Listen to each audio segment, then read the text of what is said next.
In this video, I'll be showing you how to download and install Microsoft Office 365. It's a very simple method, so if you find this video helpful, be sure to drop a like and subscribe. But anyways, getting into it, it's very simple to go ahead and do this. So what you want to do is go over to your browser of choice and then type in download Microsoft Office, like so. Then you're going to see download Microsoft Office 365 for Windows as Mac as one of the options.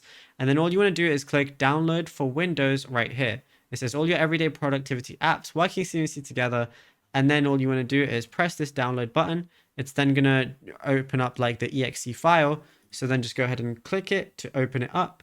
It's then going to say we're getting things ready. And then it shows everything like, while we're getting things ready, you can see it has Word, Excel, PowerPoint. Of course, it has more things as well.